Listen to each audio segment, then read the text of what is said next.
안녕하십니까. 만나서 반갑습니다. 신태식 선생입니다.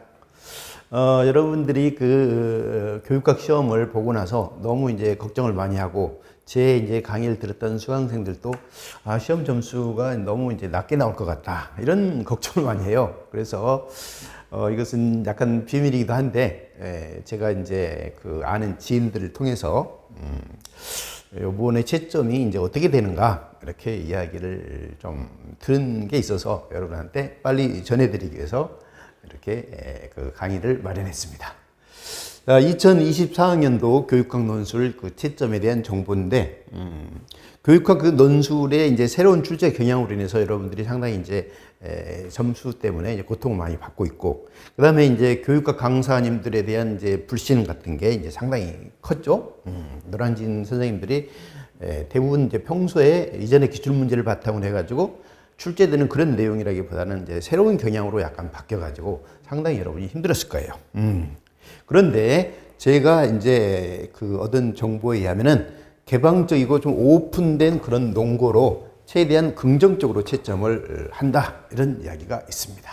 그래서 여러분들이 쓴 답안들이 그 논점에 따라서 약간 이제 차이는 있겠지만 명확하게 이제 답이 떨어지지 않는 논거들이 좀 있어요. 그래서 그런 것들은 최대한 긍정적으로 채점을 한다. 이렇게 이야기를 들었어요. 그러니까 어떻게 해야 되겠어요, 여러분들은?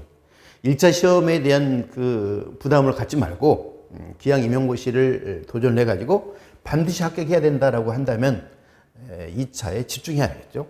어차피 상대평가잖아요. 그러니까 여러분 전체가 전부 다 시험을 이전에 비해서 좀 더 못 봤다 하고 하면 다 똑같이 못 본 거지 여러분만 못 본 게 아니잖아요. 그러니까 여러분 내가 시험 잘못 봤다 해가지고 너무 걱정하지 말고, 그리고 또 긍정적으로 채점을 한다고 하니까 자신감을 갖고 도전해주면 좋겠습니다. 초수생들은 이제 학습 전략에 대한 것들이 상당히 중요해요. 왜냐하면 1년 동안 공부하는 방법이 중요하기 때문에 그런 것들에 대해서는 이제 여기 빨갛게 썼는데 잘 안 보이죠? 이렇게 다음에는 빨갛게 쓰지 않을게요. 자, 입문 과정에 관한 강의가 있어요. 그래서 여러분들이 여기에 있는 오림패스, 티처맥과 이제 L2SC 이런 데 들어가 가지고 입문 강의를 들으면은 여러분들이 그 임용고시에 어떤 마음 자세로 어떠한 공부 방법으로 1년 동안 이제 커리큘럼을 짜 가지고 공부를 해야 될 것인가, 이런 것들에 대해서 자세하게 설명하고 있어요. 그러니까 여러분들이 참고하시면 되겠습니다. 자, 지난번에 논점 중에서 이제 너무 여러분들이 걱정을 많이 하기 때문에 제가 이게 간단한 논거 중에서 확실히 이제 틀리는 것들은 어떤 것들인가, 이런 것들만 이야기하겠어요. 자, 문제 해결을 위한 배경 지식은 이 논점 1번에 대해서 공부하려면 공식적 교육과정부터 시작하고 잠재적 교육과정, 영교육과정, 그 다음에 아이전의 예술적인 교육과정, 그 다음에 목표 도달 모형, 타일러의 목표 도달 모형이죠. 그 다음에 스크리븐의 탈 목표 모형, 그 다음에 아이전의 전문가 판단 모형, 또는 이제 스테이크의 전문가 판단 모형도 있고, 수행평가, 과정 중심 평가, 이런 것들을 알면은 여기에 있는 답안을 첫 번째 논점 3점의 점수를 받을 수 있지 않을까, 이런 생각이 들어요. 자, 그래서 첫 번째 학습 목표를 설정한 데 있어서 확실하게 틀린 것은 행동 목표에 초점을 둔다라고 썼다면 그것은 문제가 있다, 이런 뜻이죠. 왜 그러냐면 잠재적 교육과정은 행동 목표에 초점을 두는 게 아니잖아요. 학교에서 계획한 바 없으나 은연중에 학생들이 학습한 경험이다, 이런 뜻이죠. 그러니까 교육과정을 어떻게 운영하냐에 따라서 학생들이 경험한 내용이 다르죠. 예를 들어서 교사 중심의 설명식 수업을 하고 교과 중심 교육과정을 운영하면 학생들은 선생님이 가르친 내용은 잘 공부를 할 수는 있겠지만 선생님의 학습 방식이 주로 설명식이고 학생들은 수동적인 자세로 주로 받아쓰고 그걸 이해하는 방식이기 때문에 학생들이 수동적인 학습 태도를 배우게 되고 적극적으로 발표하지 않고 토론하지 않고 이렇게 되는 것이죠. 그래서 행동 목표에 초점을 맞춘다, 이런 식으로 썼다면 이것은 틀린 것이고, 나머지에 대해서는 이제 아이전의 의미 형성이라든가 뭐 다양한 경험이라든가 또는 뭐 학생들이 행동 목표 이외에 다양한 학생들의 경험을 할 수 있도록 하는데 목표를 둔다, 이런 비슷한 내용이 들어가면 아까 방금 긍정적으로 채점해 준다고 하기 때문에 맞지 않을까, 이렇게 보고요. 두 번째, 교육 내용 구성에 있어서는 교과나 문화유산에 초점을 맞춘다. 이것은 공식적인 교육과정에 주로 초점을 맞추는 것이기 때문에 잠재적 교육과정과는 좀 거리가 있겠죠. 그래서 잠재적 교육과정은 학교에서 계획한 바 없으나 은연중에 학습한 경험이니까 은연중에 학습한 경험이 많도록 해야 되겠죠. 그래서 뭐 일, 경험, 다성과의 원리에 따라 내용을 선정한다든지 또는 뭐 다양한 경험을 할 수 있도록 한다든지 뭐 멀티 인텔리전스를 고려해 가지고 다양한 경험이나 활동을 하게 한다든가 이렇게 쓰면 되겠고, 그다음에 학생 평가 계획에서는 역시 이것도 행동 목표, 공식적인 교육과정에서 제시한 행동 목표에 초점을 맞춘다. 이거 하면 이건 이제 좀 이거 확실하게 틀리는 거고, 이것이 아닌 나머지 뭐 탈목표라든가 정의적인 특성을 평가한다든지 또는 과정 중심 평가한다든지 수행 평가라든가 이런 평가에 대한 내용을 써가지고 학생들의 은연중에 학습한 경험에 초점을 맞춘다. 이렇게 한다면 그것은 이제 다 맞다. 이렇게 볼 수가 있겠습니다. 그래서 1번에 대해서 상당히 논란이 많고, 제 후배가 지금 이제 그 대학에서 이제 교수인데 그 친구가 이제 저한테 전화가 왔어요. 그래가지고 이것에 대해서 탈목표 모형은 이거 틀린 거 아니냐? 이것은 왜 교육과정 문제에서 뭐냐면 평가에 대한 내용이 나오느냐 막 하면서 막 저하고 한 2시간 정도 논란을 벌였어요. 그랬는데 그 친구가 이제 그 답안에 대한 해설을 해야 되는가 보더라고요. 그런데 여러 가지 이야기 하다가 두 가지 관점이 다 맞다. 잠재적 교육과정에 초점을 맞춰가지고 학생들이 은연중에 학습한 경험을 평가하는 데 초점을 맞추는 것도 맞고, 그 다음에 탈목표 모형에 입각해가지고 부수적인 효과, 다시 얘기하면 긍정적인 효과나 부정적인 효과에 대한 것들도 고려해서 평가해야 된다. 이런 것들도 맞다. 이렇게 결론을 지었습니다. 두 번째 논점에서는 이 문제를 풀기 위해서 알아야 될 것은 ICT, 그 다음에 온라인 기반 학습이라든지 또는 이제 AI 최근에 강조되고 있으니까, 그 다음에 원격 교육에 대한 장단점이나 한계, 그 다음에 원격 교육의 한계점을 어떻게 극복할 것인가, 이런 정도를 이제 교육학에서 많이 다루고 있기 때문에 이걸 바탕으로 해서 이제 답안을 쓰면 되는데, 여기에 상호작용이 어려운 점은 우리 오프라인에서도 선생님이 일방적으로 하게 되면 상호작용이 어렵잖아요.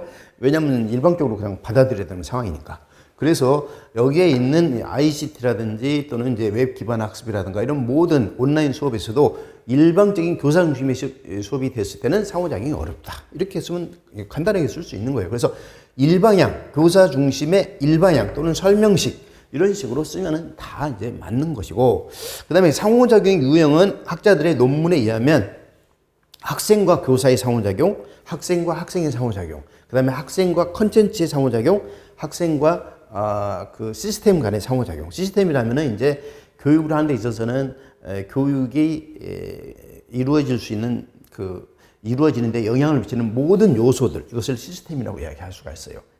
그런데 이제 주로 여기에 있는 학생과 교사, 학생과 컨텐츠 이런 것을 뺀 나머지 시스템이라고 한다면은 이제 교실의 구조라든지 뭐 운동장의 시설이라든지 뭐 여러 가지 기타 이제 수업 매체라든가 이런 것들이 시스템이라고 볼 수가 있어요. 이게 시스템이 잘 만들어 있으면은 상호작용이 잘 이루어질 수가 있겠죠. 학생들이 친구들하고 같이 상호작용을 잘 할 수 있는 그런 교육 수업 모형을 선택한다든지 수업 방법을 선택한다든지, 그렇다면 당연히 상호작용이 잘 이루어질 수 있겠죠.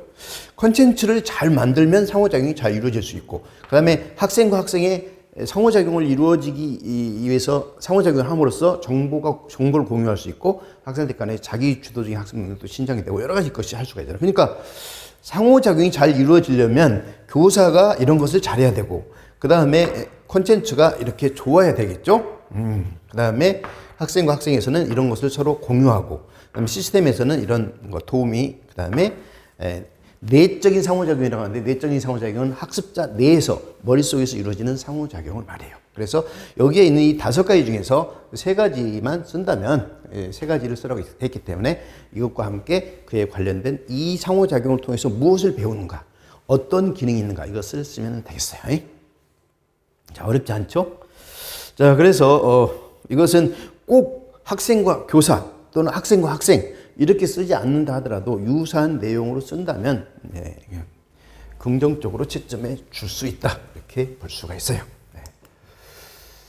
자, 3번째 문제에서는 온라인 수업에 이어서 맞춤형 교육을 위해서 학습자 맞춤형 교육을 위해서 평가를 어떤 평가가 있느냐 그랬어. 그러면 맞춤형 교육을 위해서 하면 학생 개개인에 맞는 평가를 해야 된다는 이야기잖아요. 그러면 우리가 생각할 때 이거 관련된 지식으로서는 참조 중급 평가가 해당되고, 그 다음에 개별 처방식 수업, IPI 수업에서 이제 그 진단 평가라는 게 있잖아요. 그래서 이것도 학습자의 맞춤형 교육을 위한 이제 평가다 이렇게 볼 수가 있는 거죠. 그런데 그 중에서 여기서는 이제 규준 지향 평가나 중거 지향 평가는 보편적인 기준이 있잖아요. 규준 지향 평가는 그 집단의 평균과 표준 편차고, 그 다음에 중거 지향 평가는 학생들이 알아야 될 학습 목표잖아. 그러니까 이것은 학습 목표는 누구나 다 아는 보편적인 내용이잖아요. 그런데 여기에 있는 능력, 성장, 노력 지향 평가, 이것은 학생 개개인에서 기준을 찾게 된다 이런 뜻이야. 그래서 여기에 있는 그 맞춤형 교육을 위한 평가는 성장 지향 평가나 능력 지향 평가, 노력 지향 평가를 써야 되는데, 이것은 학생 개인 내에서의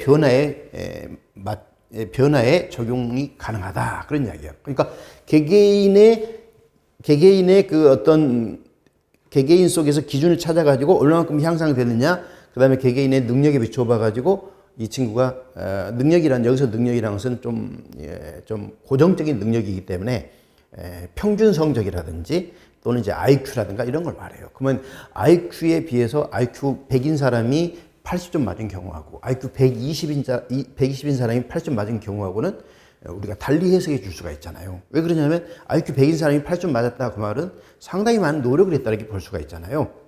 그리고 또 이제 과거에 비해서 얼마만큼 향상되느냐, 이것도 상당히 그 개개인의 맞춤형 교육을 위해서 상당히 중요한 평가라고 볼 수가 있는 거죠. 그렇잖아요?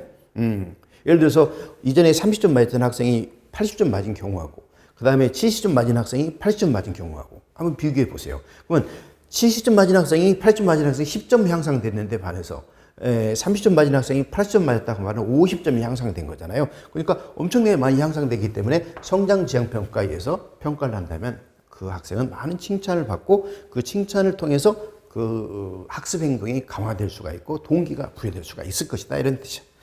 자, 그래서 이와 같은 것을 맞춤형 평가다 이렇게 볼 수가 있어요. 그런데 이것을 적용하는 데 있어서 잘못 적용하게 되면은 어떤 이제 문제가 있느냐, 개인 내 변화에 초점을 맞추지 않고 이것을 보편적인 그런 차원에서 평가를 하게 된다면 잘못된 평가가 될 수가 있다 이런 뜻이죠. 왜 그러냐면 학생이 이번에 시험 본 거하고 그 다음에 2개월 후에 시험 봤을 경우에 시험지의 난이도라든가 이런 것이 똑같으면 상관이 없는데, 난이도라든가 신뢰도라든가 이런 것이 똑같을 수가 없잖아요. 그렇기 때문에 이 난이도가 훨씬 더 이제 그 쉬웠다고 가정해 봅시다.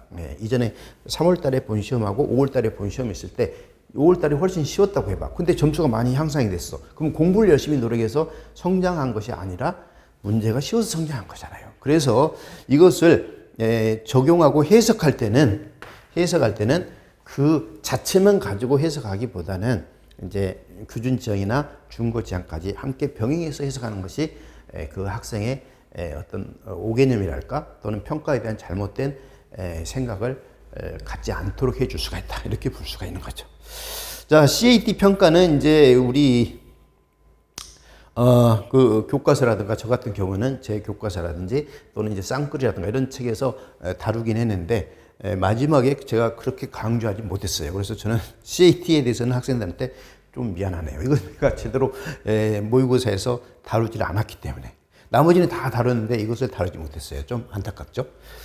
자, 물론 이제 내용 교과서 할 때 공부를 했지만 마지막에 또 다룬 것이 아주 중요하잖아요. 자, 그 다음에 이제 마지막에 이제 논점 네 번째에서는 그 학교 운영이었는데, 이것은 이제 하나의 그 제도잖아요. 제도인데 이것이 시험 문제에 나왔어요. 지금까지는 제도가 시험 문제에 나온 적은 없고, 물론 이제 제도 중에서 뭐 관료제라든가 이런 것은 시험 문제에 나왔어요. 그리고 교육 현장에서는 가끔 좀 일반적인 이론을 갖다가 학교 현장에 적용하는 그런 문제가 나온 적이 있어요. 그런데 여기 학교 운영위원회가 시험 문제에 나왔다. 학교 운영위원회, 단위학교 책임 경영제, 교육행정의 원리 중에서 민주성, 효율성의 원리, 이 두 가지를 합쳐서 균형성의 원리라고 하잖아요. 그래서 이것이 시험 문제가, 이런 지식을 안다면 충분히 답안을 쓸 수가 있겠죠. 그래서 여기서 확실하게 틀린 것은 교사 학부모 지역인데 학생위원이라고 쓴 사람이 있어요. 그러면 학생위원은 학교 운영위원회 구성위원이 아니에요. 그러니까 이걸 썼다 그러면 그분들이 이것은 명확하게 정답이 나와버리잖아요. 그래서 이것은 확실히 틀렸다. 그리고 그 작은 논점에는 점수를 소수점으로 줄 수가 없어요. 1점으로 줘요, 1점. 그러니까 어떻게 돼? 교사 학부모는 맞는데 이걸 안 썼다. 그럼 어떻게 되겠어? 당연히 이것은 틀린 거잖아요. 왜냐면 세 사람을 주체 세 개를 쓰라 했으니까. 그래서 이와 같은 경우는 좀 안타깝지만 이것은 명확하게 답이 떨어지기 때문에 이 세 가지를 써야 된다. 이렇게 볼 수가 있어요. 두 가지만 쓰고 하나는 안 썼거나 아니면은 또는 학생위원을 썼다든가 학생위원을 포함시켜서 썼다든가 그러면 이것은 틀린 것이다. 이렇게 볼 수가 있죠. 제가 이 수업 중에 설명할 때 제가 사실 교사였을 때 교사 대표 학우니 이원이 된 적이 있고 그 다음에 지역 이원을 한 적이 있어요. 왜냐면 제 친구가 전교조 이제 중요한 역할을 하신 분인데 그분이 그 학우니 이원장을 뽑을 때 자신들이 이제 원하는 분을 뽑기 위해서 나보고 지역 대표를 좀 해달라는 거예요. 그래서 지역 대표를 했는데 그 제가 임기 동안 제대로 참여를 못했네요. 몇 번 참여하고 말았어요. 자, 어떻든 간에 내가 이런 얘기까지 들어주면서 학생은 아니다. 학생을 원했지만 아니다. 이런 것을 여러 번 이야기를 했고 이것을 하게 된 것은 자율성과 책임성이에요. 단위 학교의 자율성을 제대로 그 단위 학교 구성원들이 알아서 자율성 이것을 부여해가지고 학교를 잘 운영할 수 있도록 하고 대신에 책임을 지도록 하는데 목적이 있는 것이고 그 다음에 학생 참여의 순기능과 역기능 해가지고 이것은 학생들의 이런 것을 반영할 수 있으나 시간이라든가 비용, 회의 비용 이런 문제가 있고 또 의견이 또 심하게 오히려 갈등이 더 심해질 가능성도 있겠죠. 자, 그래서 이것은 이제 여기 있는 민주성의 원리의 장단점 이런 것들을 제가 수업 중에 엄청나게 강조를 했잖아요. 그래서 다른 분들은 내가 잘 모르겠어요.